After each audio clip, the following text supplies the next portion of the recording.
हर कलाकार चाहता है कि उसके जीवन में एक फ़िल्म ऐसी हो जो कालजयी हो। उस फ़िल्म का नाम वह गर्व से ले सके, उस फ़िल्म के लिए उसे बरसों याद किया जाए। सुपरस्टार राजेश खन्ना को अपने करियर के शुरुआती दौर में ही एक ऐसी फ़िल्म करने का मौका मिल गया था।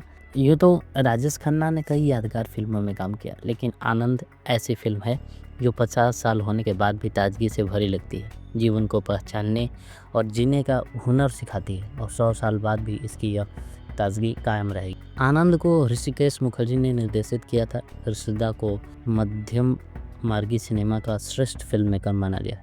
वे कला और कमर्शियल मापदंडों के बीच रहकर अपना काम करते थे, जिससे उनका काम ज़्यादा लोगों तक पहुंचता था। उनकी फिल्मों में गाने और रोमांस तो रहते ही थे, लेकिन साथ में वो अपना स्ट्रॉन्ग मैसेज देने में भी कामयाब रहते थे। आनंद में उन्होंने जीवन के मर्म को बेहद सूक्ष्मता के साथ पेश किया। कई लोगों का जीवन बहुत लंबा रहता है, लेकिन वे खुल के चंद मिनट भी नहीं जी पाते। वहीं कई लोग छोटे से जीवन में कई रंग जी लेते हैं। बात छोटी सी है और सभी को पता है, लेकिन इसके आधार पर ऋषिदा ने बेहद खूबसूरत आनंद बनाई। आनंद कहता है, बाबू मसाए ज़िंदगी बड़ी होनी चाहिए, लंबी नहीं। नमस्कार, मैं हूं एहसन लक्ष्मण और आप देख रहे हैं कथनी। कहानी आनंद नामक युवा की है, जिसकी ज़िंदगी में तब भूचाल आ जाता है जब उसे पता चलता है कि उसे कैंसर है और उसके पास कुछ महीने ही शेष है। आनंद इस बात से जल्दी उबर जाता है और फैसला लेता है कि जो भी समय उसके पास है वो उसका पूरा आनंद लेगा। वह लोगों की मदद करता है, जहाँ जाता है खुशियाँ बिखेरता है, जिंदा दिली से ठहाके लगाता है, उदास चेहरों पर मुस्कान लगाता है। आनंद का यह रंग देख उसका इलाज कर रहा डॉक्टर भास्कर दंग रह जाता है। उसे यकीन नहीं होता कि लिम्फोसरकोमा से पीड़ित व्यक्ति ऐसी ज़िंदगी जी सकता है। वह आनंद को समझाता है कि उसे अस्पताल में भर्ती होकर इलाज करना चाहिए, लेकिन आनंद अस्पताल में भर्ती नहीं होता। वह तो जिससे मिलता है उसे दोस्त बनाकर आगे बढ़ता रहता है। भास्कर को आनंद कहता है कि उसे लोग जिंदा दिल इंसान के रूप में याद करें, ना कि कैंसर के मरीज के रूप में। आनंद फिल्म देखते समय आपके चेहरे पर मुस्कान और आंखों में आंसू रहते हैं। एक कैंसर मरीज के दर्द पर आप रोते हैं, उसकी जिंदा दिली पर आप ठहाके लगाते हैं और जीवन के प्रति उसकी सोच पर कायल होते हैं।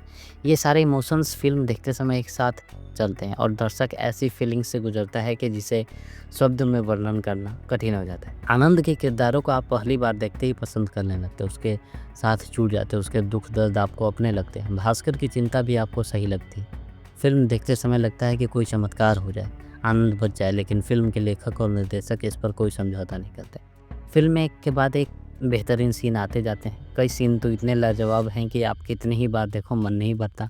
आनंद की मौत वाला सीन अद्भुत है। आनंद मर चुका है, डॉक्टर भास्कर उसके पास खड़ा है।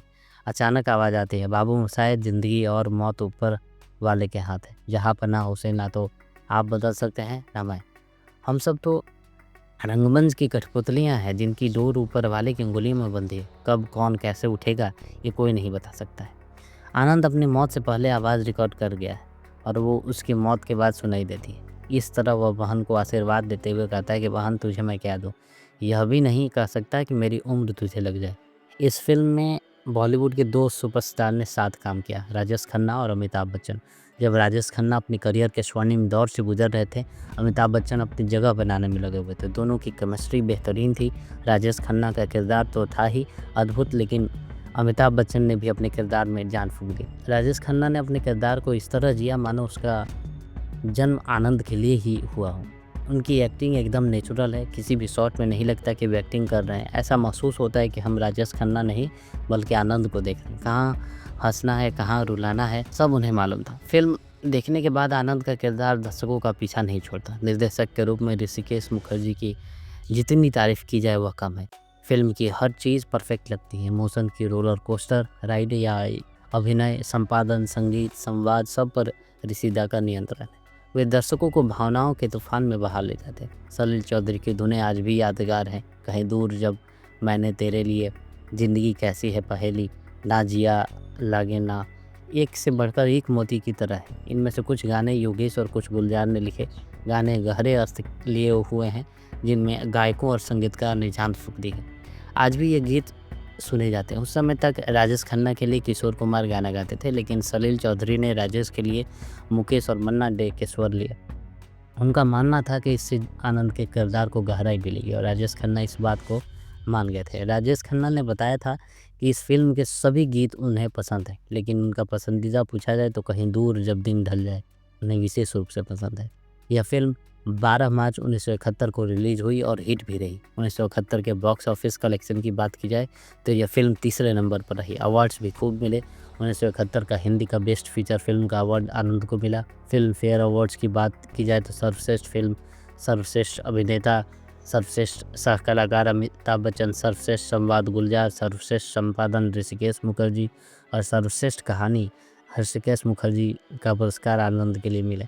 कई फिल्म पत्रकारों ने ऐसी फिल्मों की सूची बनाई जो मरने के पहले देखी जाती है, जिसमें अधिकांश ने आनंद का नाम भी लिया। निश्चित रूप से मरने के पहले आनंद जरूर देख लेनी चाहिए। आनंद फिल्म को बनाने की योजना ऋषिकेश मुखर्जी के दिमाग में वर्षों से थी। कहानी उनके अंदर धीरे धीरे पककर बेहतरीन बन चुकी थी। वे राज कपूर के साथ इस फिल्म को बनाना चाहते थे, लेकिन राज कपूर अपनी फिल्मों में इस कदर व्यस्त थे कि वे ऋषिदा को समय नहीं दे पा रहे थे। आखिर जब राज कपूर तैयार हुए तो उन्हें महसूस हुआ कि हीरो बनने की उनकी उम्र निकल चुकी है, इसलिए ऋषिदा को उन्होंने किसी अन्य हीरो के साथ फिल्म बनाने के लिए कहा। ऋषिदा ने तब आनंद के रोल के लिए किशोर कुमार और भास्कर के रोल के लिए महमूद को लेने का फैसला किया। वे किशोर कुमार के बंगले पर कहानी सुनाने के लिए पहुंचे तो वहां के गार्ड ने ऋषिदा का अपमान कर गेट से ही लौटा दिया। इस घटना ने ऋषिदा आहत हुए और किशोर कुमार को लेने का इरादा त्याग दिया। महमूद की भी छुट्टी हो गई। धर्मेंद्र से ऋषिदा ने बात की, लेकिन न जाने क्यों धर्मेंद्र की बजाय राजेश खन्ना को चुन लिया। इस बात से धर्मेंद्र बेहद नाराज हुए और ऋषिदा को उन्होंने फ़ोन कर खूब तंग भी किया। कहते हैं कि ऋषिदा ने इस फिल्म को मात्र 28 दिनों में शूट कर दिया था। अमिताभ बच्चन ने ट्विटर पर एक बार इस फिल्म को लेकर मज़ेदार घटना भी बताई थी।